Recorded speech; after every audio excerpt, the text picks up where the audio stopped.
चलिए आज देखते हैं हम ये क्वेश्चन जो आपके सामने है। इस क्वेश्चन में दिया हुआ है कि यदि 5⁴x का वैल्यू √25 पर रूट है, मतलब क्या, अंडर रूट के अंदर में फिर हमारा क्या है, √25 है। तो आपको बताना है कि x का मान क्या होगा, x का वैल्यू क्या होगा। ठीक है, देखते हैं हमारे पास क्या दिया हुआ है। तो हमारे पास दिया हुआ है 5⁴x equal to under root के अंदर भी √25। एक बात तो आप ये समझ लीजिए कि अगर कोई भी नंबर रूट में है, अगर कोई भी नंबर रूट में है, सपोज मान लेते हैं कि रूट में हमारा x है, तो इसका मतलब क्या होगा कि x⁴ ये 1/2 है। ठीक है, अब क्या है, देखिए यहाँ पर इसको कहते हैं स्क्वायर रूट, यहाँ पर कुछ नहीं यानी 2 छिपा हुआ है। सपोज मान लेते हैं यहीं पर हमारा क्यूब रूट होता, यानी यहाँ 3 रहता, तो फिर क्या करते हैं, इसको हम लोग जब पावर में इसको लिखते हैं तो x⁴ 1/3 कर देते हैं।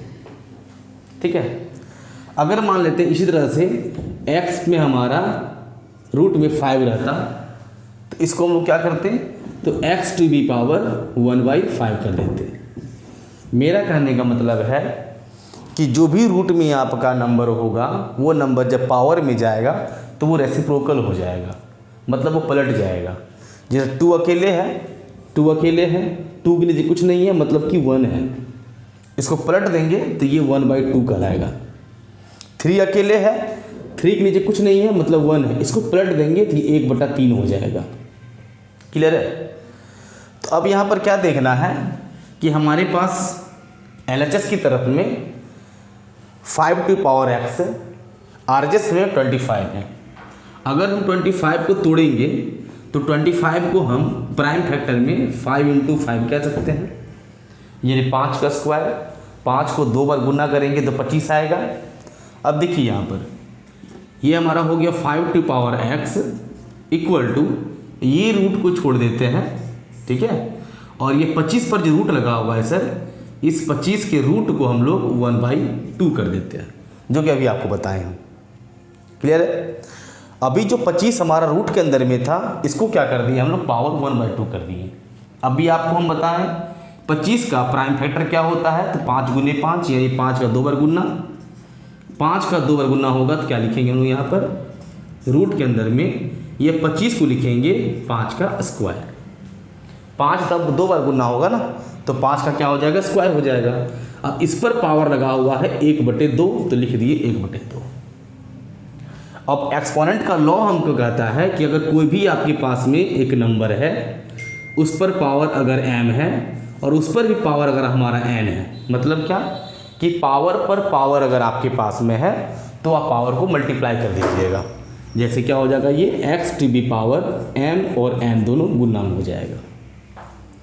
अब यहाँ पर वही बात होगा, ये 5⁴x इक्वल टू, ये रूट में ही है, अब ये 5 पर पावर 2 है और उस पर पावर 1/2 है, तो 5 पर पावर 2 और गुना हो जाएगा 1/2। ठीक है, अब ये 2 2 हो गया कैंसिल, तो हमारे पास क्या बचा, हमारे पास बचा 5⁴x इक्वल टू √5, सिर्फ 5 का रूट बचा।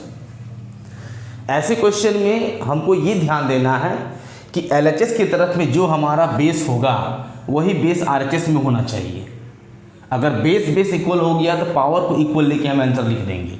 अब देखिए फिर यहाँ पर एक रूल क्या लगेगा कि अगर हमारे पास में √5 है तो 5⁴x को √5 को 5⁴ 1/2 कहेंगे, जो कि यहाँ बता चुके थे आपको, देखिए।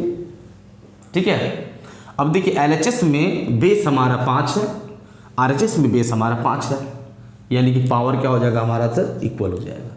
मतलब हम यहाँ क्या कहेंगे कि x का जो मान होगा वो 1/2 होगा, और ये हमारा हो गया आंसर। अगर आपको हमारा वीडियो अच्छा लगे तो वीडियो को लाइक कीजिए, हमारे चैनल को सब्सक्राइब कीजिए और वीडियो को शेयर कीजिए। Thank you.